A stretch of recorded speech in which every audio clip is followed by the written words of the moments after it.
Hi, I'm Neil deGrasse Tyson, your host for Nova Science Now, where this season we're asking 6 big questions. On this episode, how does the brain work? To find out, I head to Las Vegas, Neil deGrasse Tyson, where brain researchers are placing their bets on magic. That's a dang real fish. Real. Some of the world's top magicians are making the mysteries behind our most powerful organ disappear.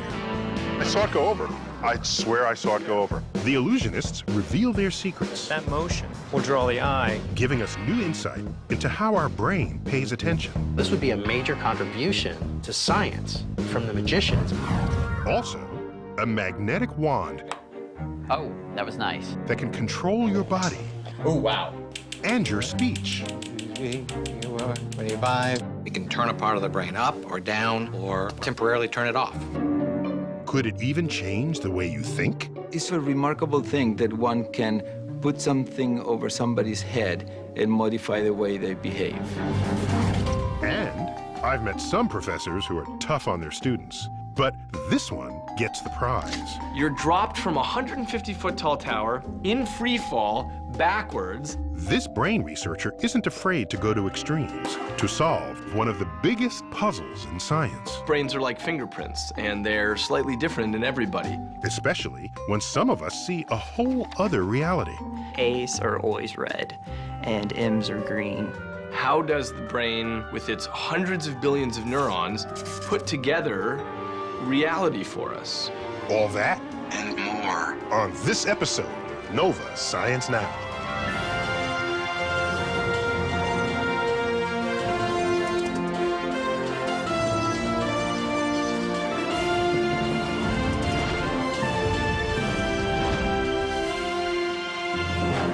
Funding for Nova Science Now is provided by the National Science Foundation, where discoveries begin, and Discovering new knowledge. Biomedical research and science education. Howard Hughes Medical Institute. HHMI. and the Alfred P. Sloan Foundation to enhance public understanding of science and technology and to portray the lives of men and women engaged in scientific and technological pursuit, and the George D. Smith Fund. And by PBS viewers like you, thank you. Everything we do, every thought we've ever had, is produced by the human brain. But exactly how it operates remains one of the biggest unsolved mysteries. And it seems the more we probe its inner workings, the more surprises we find. Here's one of the biggest surprises.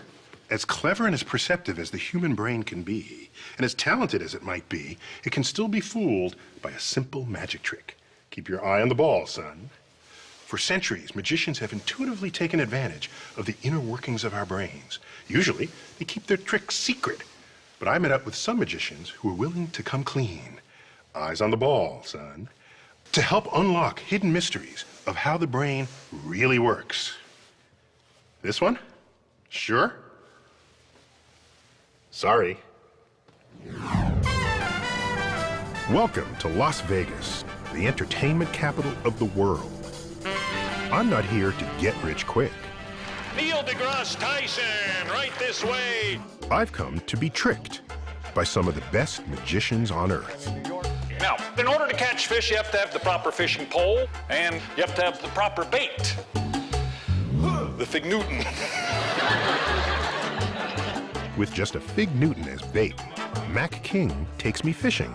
You and I are fishing out here in midair, but we're not looking for just any fish. We're catching goldfish. Suddenly, a flicker of orange appears on our hook. Neil, hold that glass over here. Check him out. And voila! We've caught a goldfish. That's a dang real fish. It's real. It's real. Magic is a sophisticated art form practiced by seasoned professionals Rule here in Las Vegas. who know exactly how to trick your brain. Whatever you catch, you gotta eat. Oh. No, he's still there. He's still there. So, can the age-old art of magic shed light on how the brain works? With more than 100 billion nerve cells, each making thousands of intricate connections, the human brain, a lump of tissue small enough to hold in your palm, is so powerful it can contemplate the vastness of the universe. Yet, it can be fooled by the simplest coin trick. Meet Apollo Robbins. Stage name, Apollo the Gentleman Thief. A few years back, he embarrassed President Jimmy Carter's Secret Service agents when he picked their pockets during a visit to Las Vegas. Today, Apollo has agreed to share some of his secrets with me. First, he shows me a special motion he uses to distract his victims when he's picking their pockets. So when I go for a pocket, and I'm coming out of it like this, that motion, done in natural time, will draw the eye a little I'm going to more. follow that hand out of my pocket. Yes. Even if that's just a decoy for me. And I have a second longer with this hand to do something else. According to Apollo, it's this curved motion that diverts my attention from what he's really doing, stealing something from my pocket, or making a coin disappear. Neuroscientists Susana Martinez-Conde and Stephen Macknick have come to watch Apollo. They're hoping he can help them solve a fundamental mystery. How does the brain decide what to pay attention to? Neuroscientists know a lot about how the brain works. We know where the visual centers are, we know where the auditory centers are, but we don't really have a very good idea about attention and awareness yet.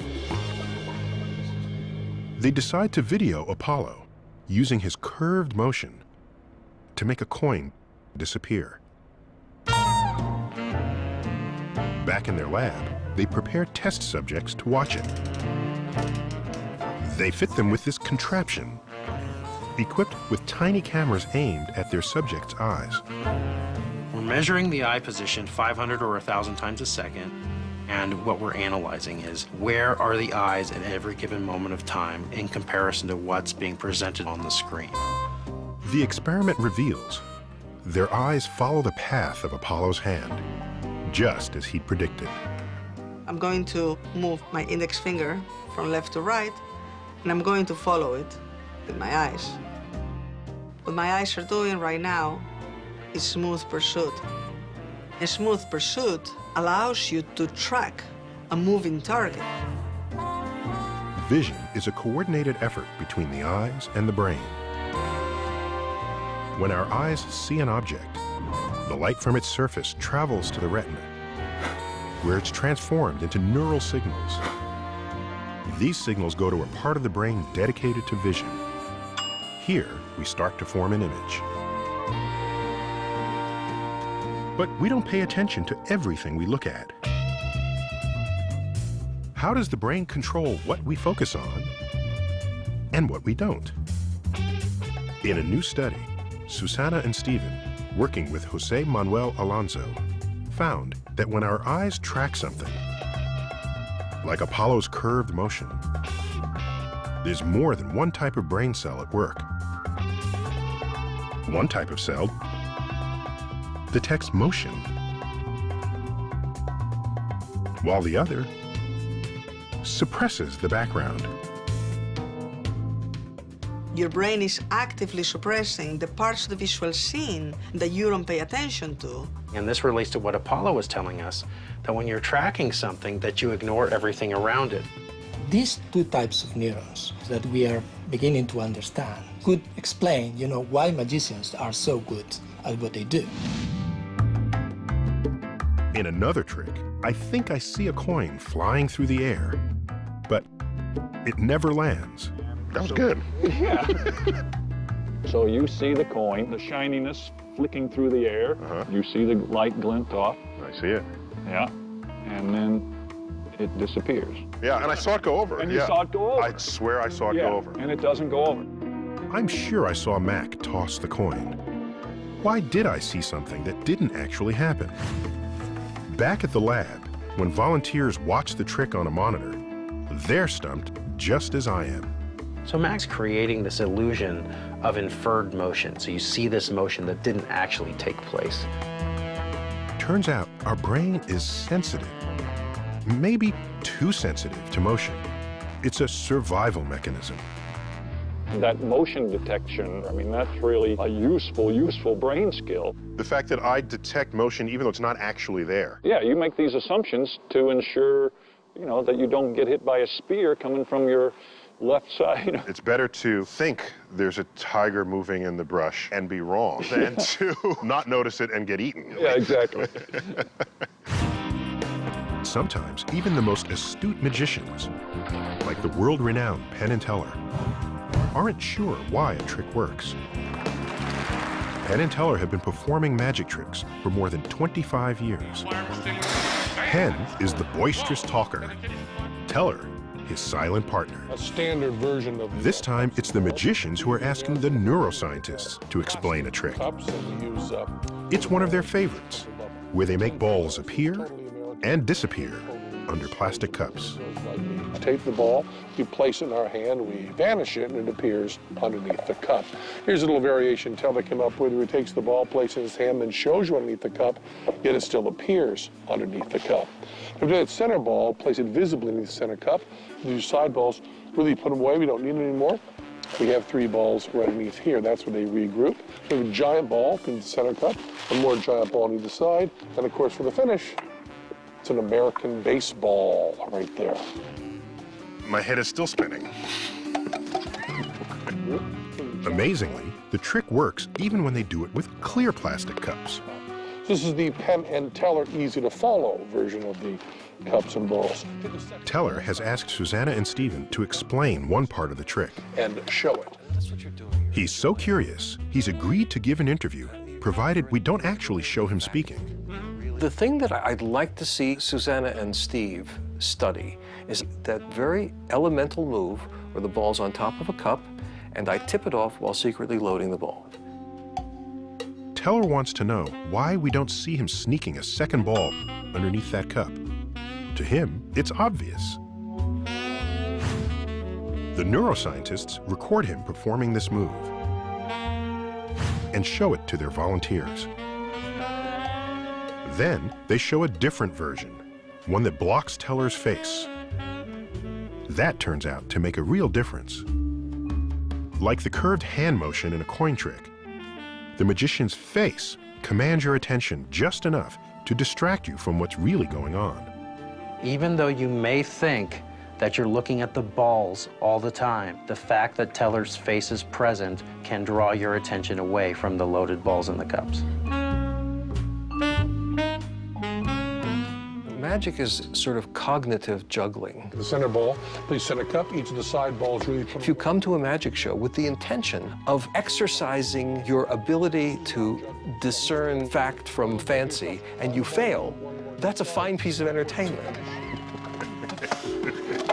So it's this wonderful playground where you can just sort of relax and go, oh boy, it's really hard to understand the world.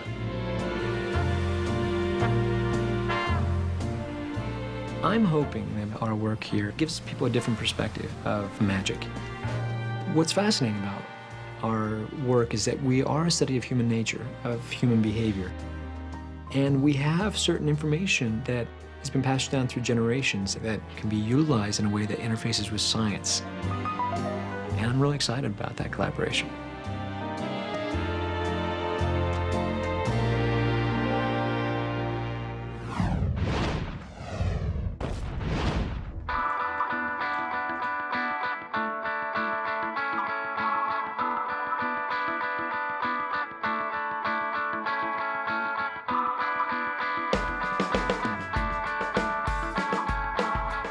Excuse me, I'm looking for the skyline.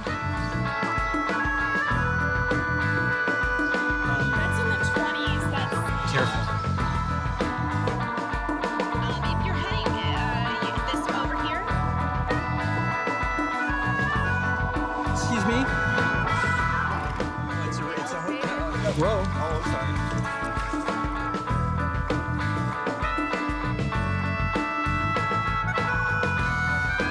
43rd. Okay.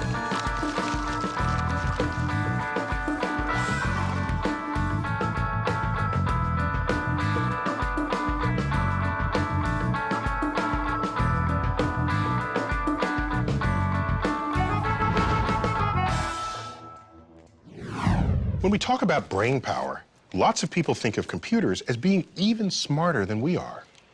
And for some tasks, they've definitely got the advantage. Queen to bishop 6. Computers have proved to be formidable chess players. In fact, they've beaten our top human chess champions. Knight takes queen. Your turn. Turning. You see, they can be stumped by simple ideas or phrases that our brain wouldn't think twice about. Turning. No, not turn. I mean, go. No, not go away. I mean, make your move. No, move one of your chess pieces on this chessboard in response to my last play. Bishop to king 7. Correspondent Jake Ward checked in with researchers to find out just how far we've come in the world of artificial intelligence. Kneel. And whether machines will ever pose a real threat Kneel. to the complex power of the human brain. Checkmate.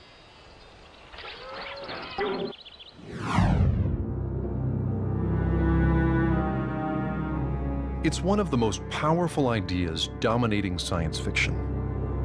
To build a machine with mental powers equal to or exceeding our own. To create artificial intelligence. What is love? Or AI. Good evening, Dave. How you doing, Hal? Everything's running smoothly, and you? Artificial intelligence is trying to get computers and robots to do stuff that if people did them, you'd say, oh, that's what makes humans humans. Now, as everyone knows, artificial intelligence in the movies tends to go seriously awry. But would it in real life? We had better hope not. Because AI is fast crossing the boundary separating fantasy from reality. The world has been totally transformed by artificial intelligence, and it will continue to be transformed. Things are getting smarter, and it's really hard for us to imagine how different it's going to be. It's now 5 years since this pack of driverless vehicles raced each other across the Mojave Desert. 13 years since a chess-playing computer defeated the world's top chess-playing human. Chess world champion Garry Kasparov walked away. And you probably interacted with an intelligent machine today. Line road, then continue 0.2 miles. Want to know what books you'd enjoy? You no longer have to visit the neighborhood bookstore. Today, Amazon's supercomputers and sophisticated software can predict with uncanny accuracy what you'd like. In my case, it's a couple of history books and a lot of comic books. Sorry, I didn't understand. But the AI permeating our world is still a far cry from, say, HAL, the famous computer in the movie 2001: A Space Odyssey. Do you mind if I ask you a personal question? No, not at all. HAL could carry on a conversation, answering questions, and even asking them. How do you mean? But that requires a skill that's difficult for real-life computers. Human language. Put it in the oven. It's natural for humans, right? In fact, you could think of humans, natural language processing machines, right? I mean, they can be implicit, they can be ambiguous, they use context.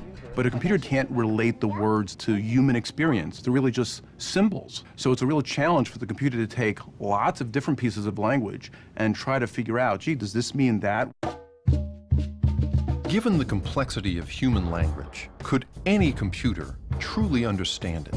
Hello, my name is Watson. I have to test my voice to make sure I can be heard and that I'm not speaking too loudly. Any connection whatsoever? Watson is the creation of a team of IBM scientists led by David Ferrucci. For the past 4 years, they've been designing this supercomputer to be able to answer questions on, well, just about anything. Watson.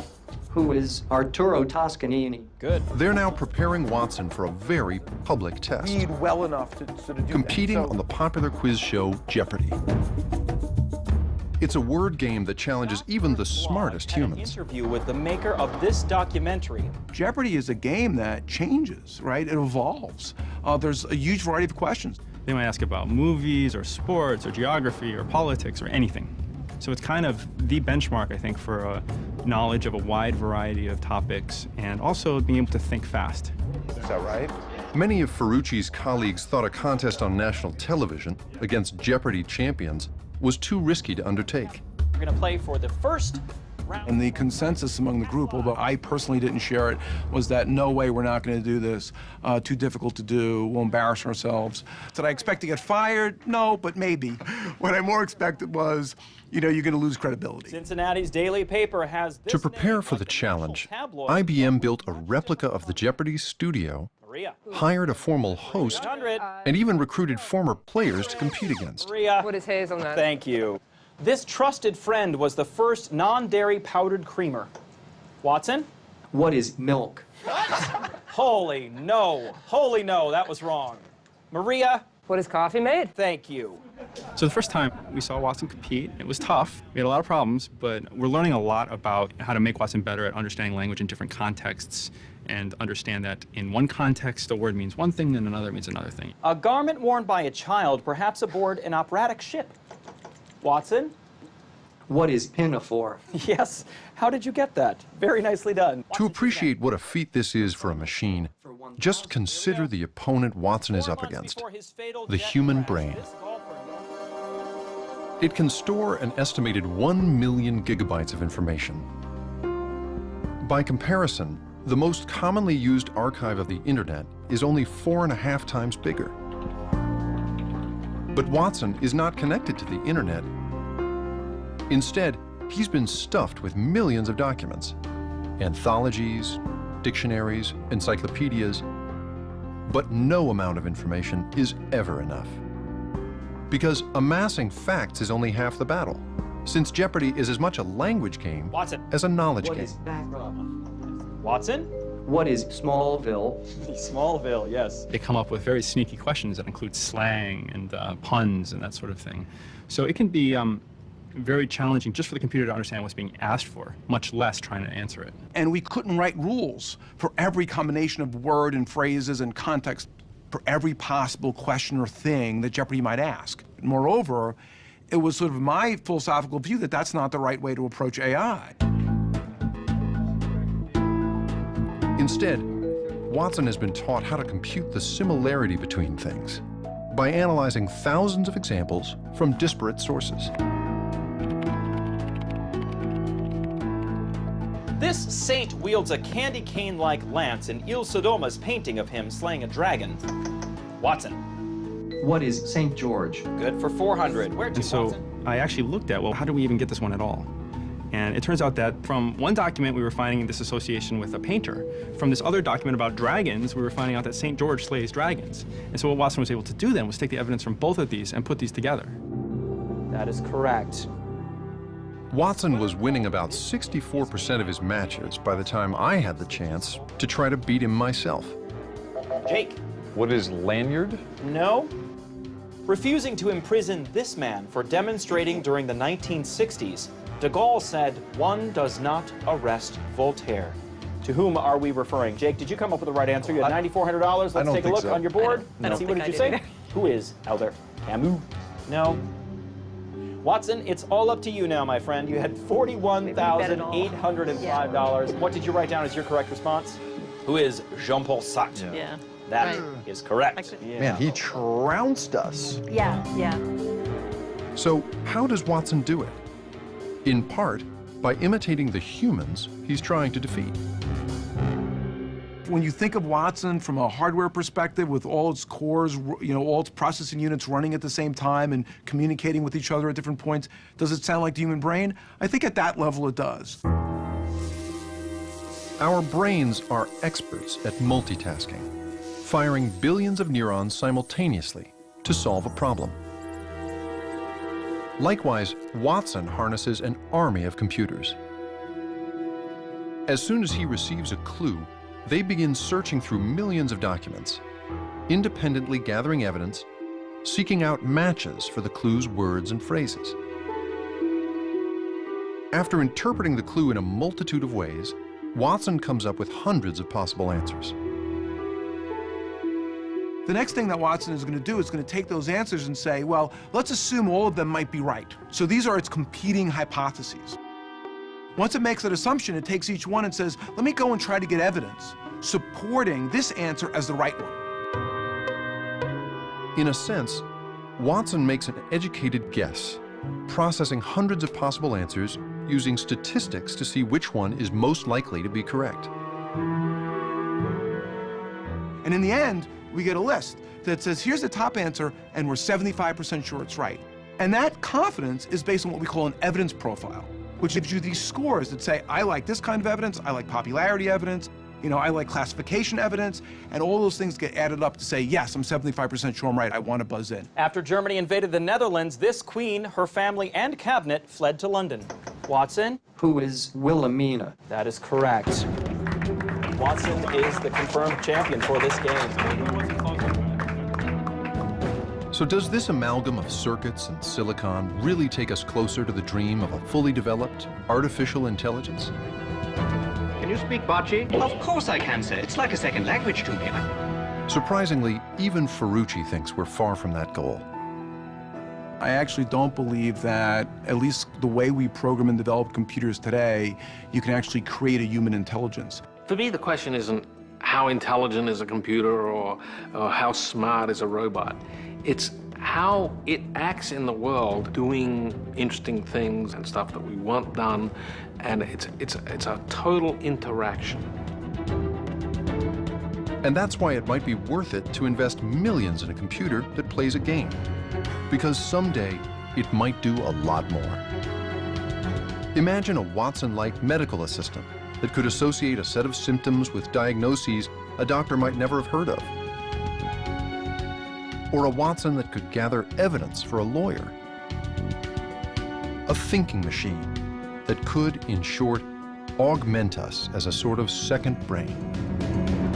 People wonder why you keep trying to build an artificial intelligence if you've got such a good brain. Well, there's some really good birds out there and they fly real well, but 747 is still useful, and I'm glad we have 747s. We can learn from birds and build 747s. We can learn from brains and build useful artifacts.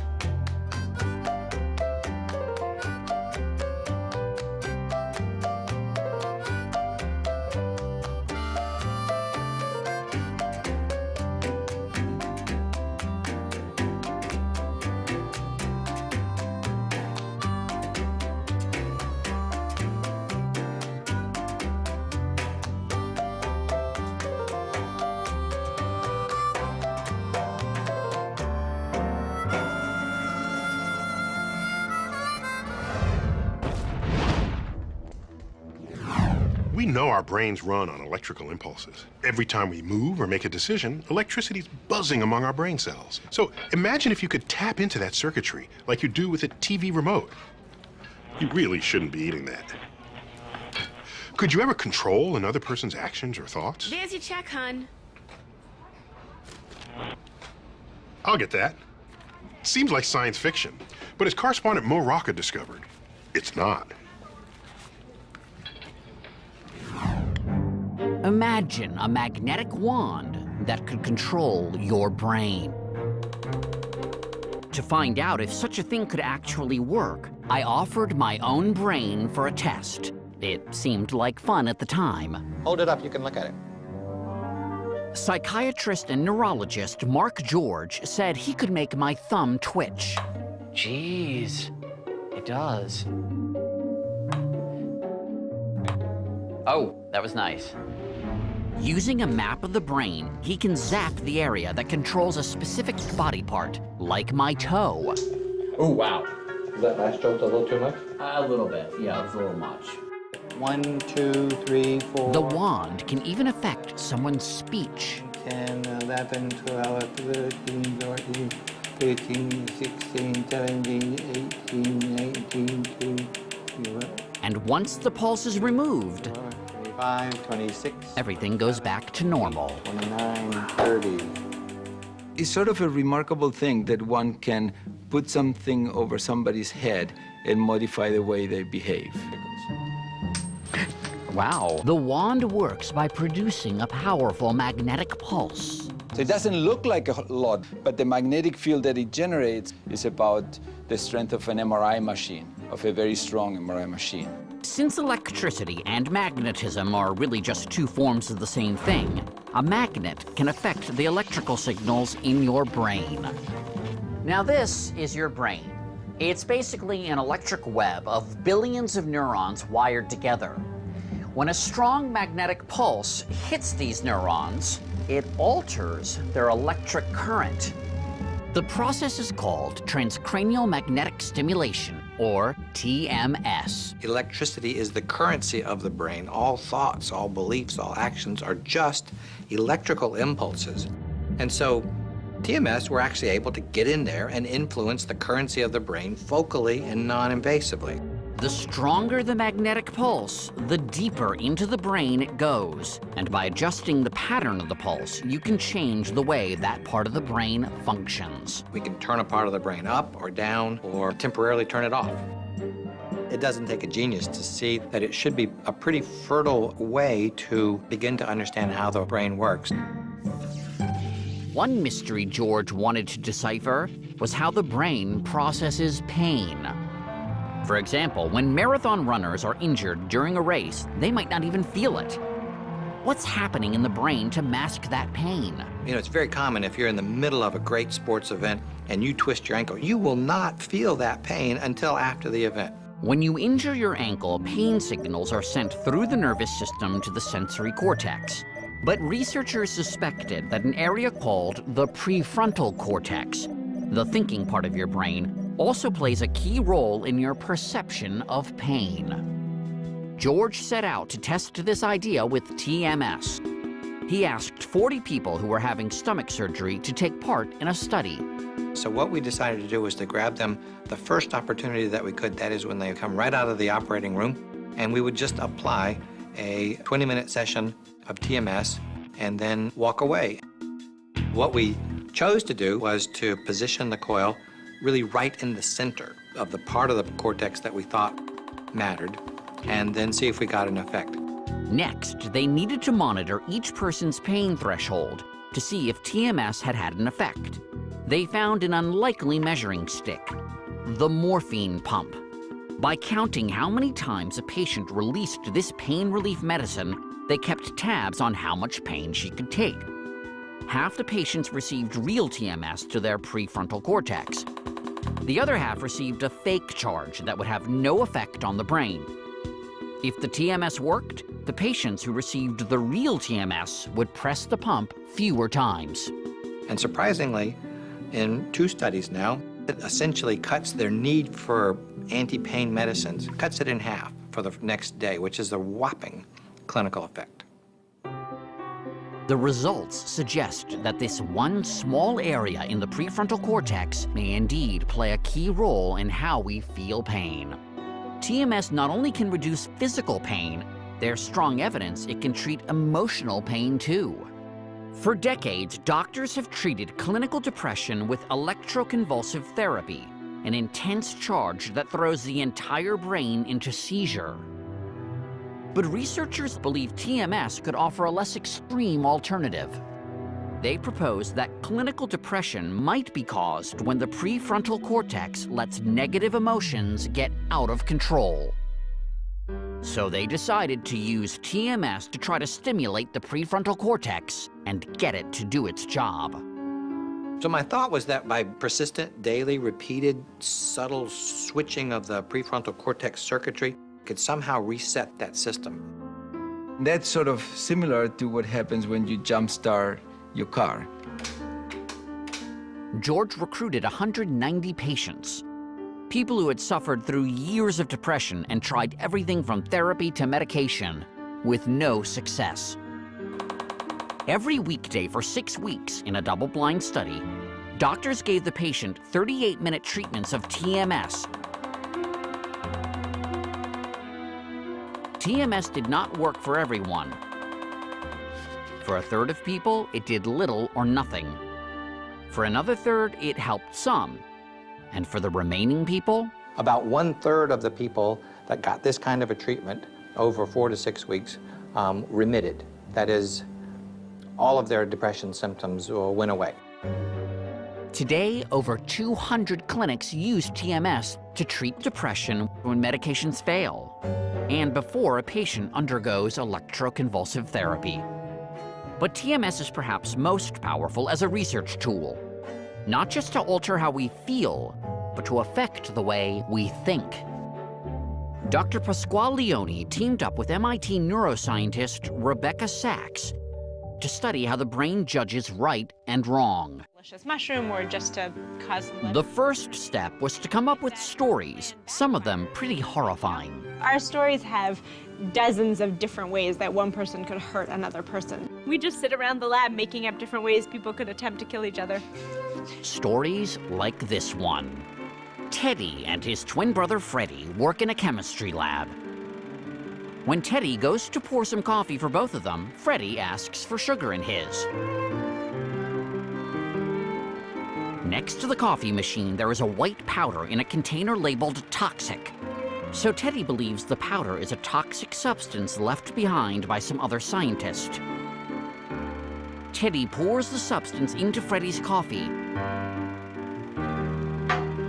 and Freddie drinks it. However, the substance was really sugar, so Freddie is fine. On a scale of 1 to 7, 1 being completely okay, 7 not at all okay, rate Teddy's behavior. So what does the average guy in the street make of this story? Oh, I'd say 7. 7? Yeah. That's pretty harsh. Well, I mean, you know, it's that poison toxic on it, right? Evil intent. You're giving it then a score of 7. Researchers believe that these harsh judgments are based on people's belief that Teddy intended to hurt his brother, and that there's a specific part of the brain called the right temporoparietal junction, or RTPJ, that judges intentions. On this brain, it would be about here. On you, it would be above and behind your right ear.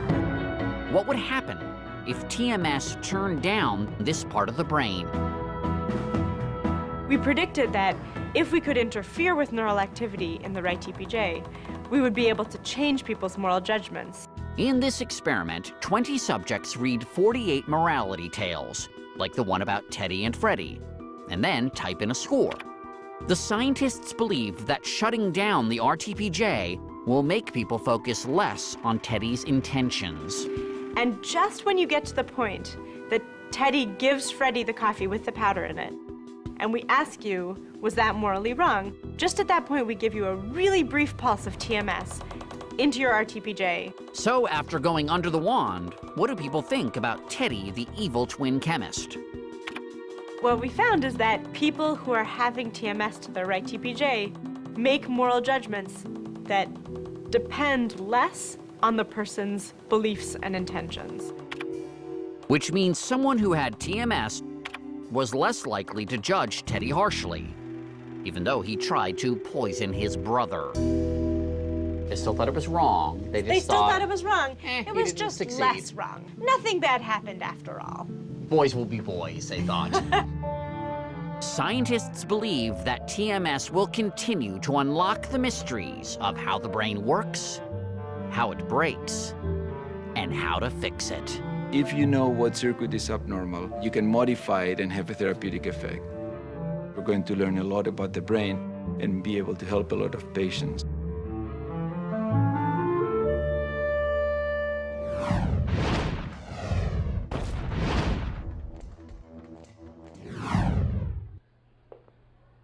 Two people looking at exactly the same thing may see it in entirely different ways. When I look at this painting, I see the Eagle Nebula in the constellation Serpens.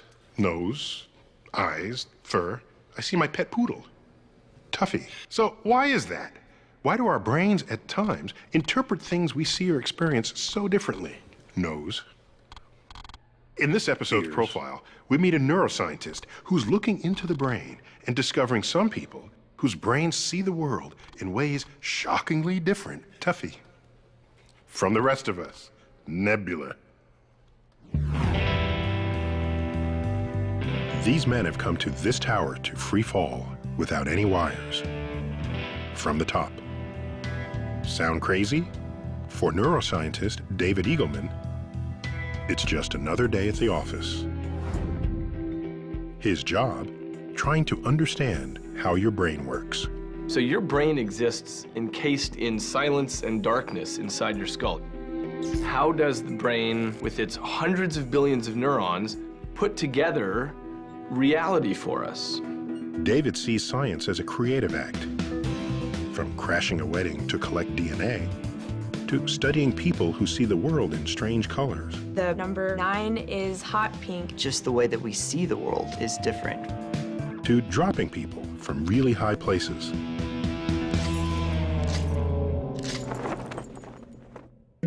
It all started by accident.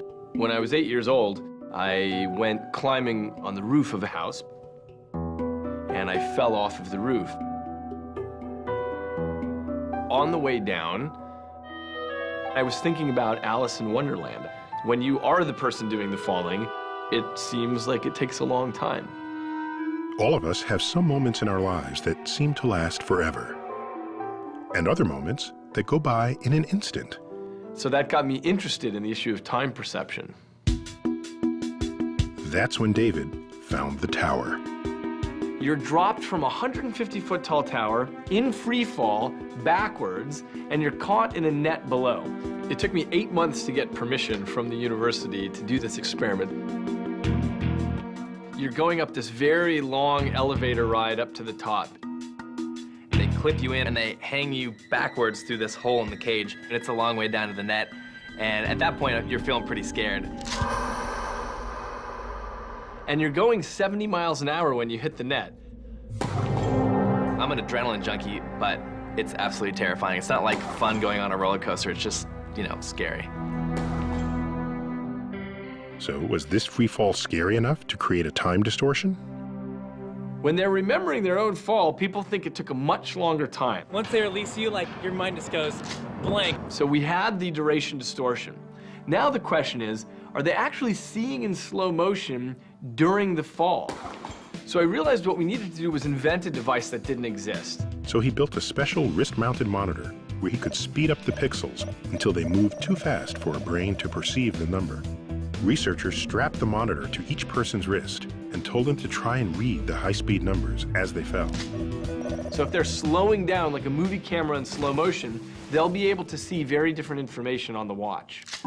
When we analyze the results from the eagle eye, they can't read the numbers any better during the fall than they can on the ground. It turns out that people are not actually seeing in slow motion. And so this was very unexpected because I had hoped originally that we would be able to show that people have this extra special mode that they can kick into where they're seeing in slow motion. David continues to study time perception, but understands you don't always get the answers you want when you try to break new scientific ground. 9 out of 10 great ideas turn out to be really wrong, but the 10th one, you can hit the ball out of the park. And it's questions like this that David tackles in his lab. The vibe in my lab isn't so much the white coats and clipboards, it's more of a creative think tank. All of our walls are covered in dry erase paint. I have a special coffee mug. I can write on it. I asked David actually, because I was, you know, a little worried, is it okay if I get a mohawk? And he's just like, yeah, I think it's great. Be creative and just really embrace that kind of difference. From the beginning, David has never taken the ordinary approach to science.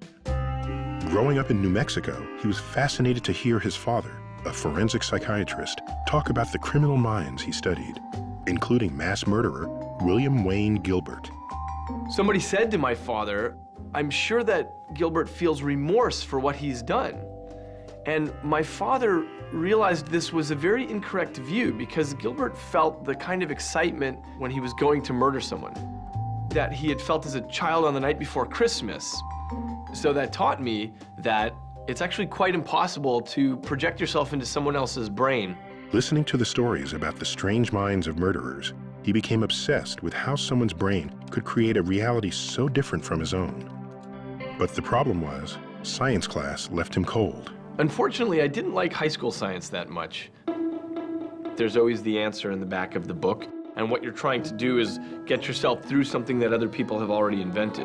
At Rice University, David majored in literature, but while he was supposed to be reading the classics, he found himself wandering into a different part of the stacks, the neuroscience section. And it never struck me that I might actually go into a career in neuroscience until a friend of mine suggested that. He said, well, why don't you become a neuroscientist? Why don't you study the brain as your career? And it just felt like, oh yeah, of course. After receiving his PhD from the Baylor College of Medicine, he opened his own guerrilla-style lab where he looked for unique ways to show how the brain creates reality. That's when he started reading about a peculiar condition that had never been systematically studied, synesthesia. I just view synesthesia as a different way of perceiving the world. Where people blend unrelated senses. A's are always red, and M's are green. So their letters and numbers have colors. 0 is white, 1 is black, 2 is kind of a light pink color. 2 is fuchsia. Or they feel music as if it's floating around them. I would feel things, I guess, starting from below me and behind me, spiraling up, going through this piano range, and then ending somewhere in the corner. When I used to do spelling bees, it was really easy for me to reproduce the spelling of the word based on the colors I would see. And when I was in 8th grade, I got second in the Texas spelling bee. Applause. A-P-P-L-A-U-S-E.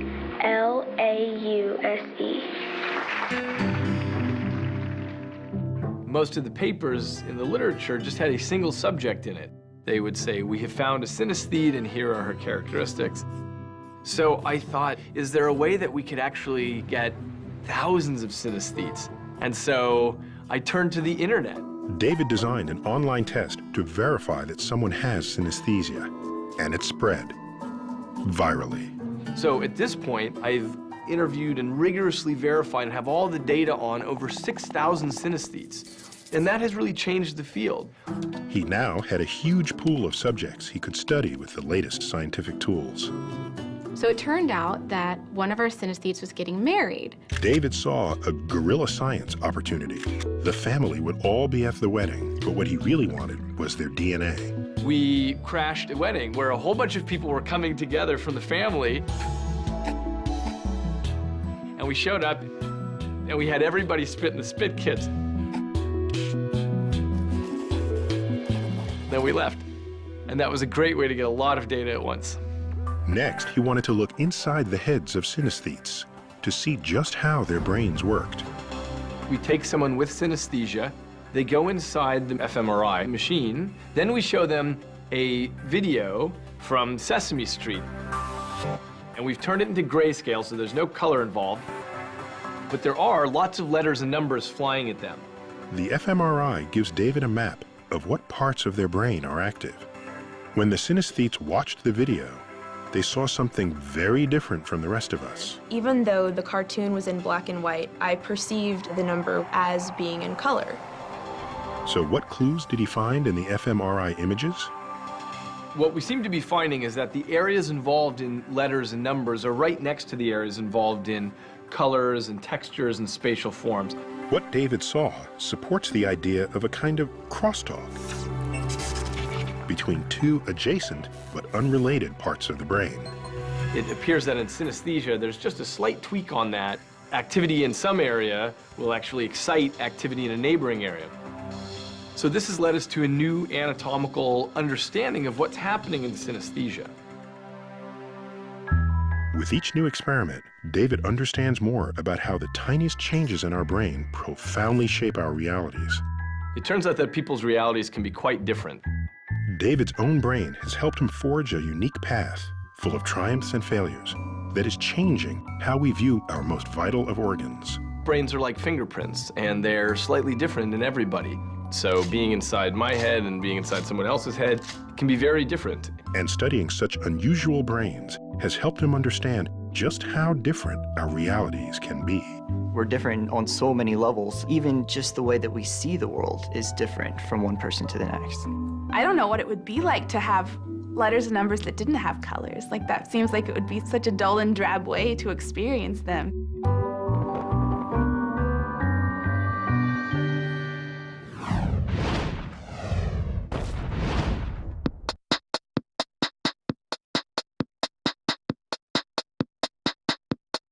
Ba, ba, ba.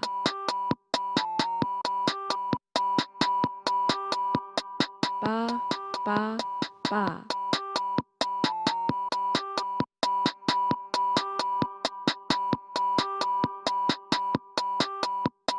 Ba, ba, ba.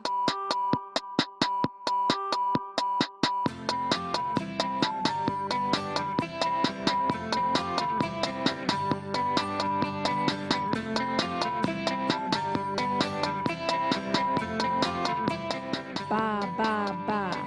Ga, ga, ga. Ga, ga, ga.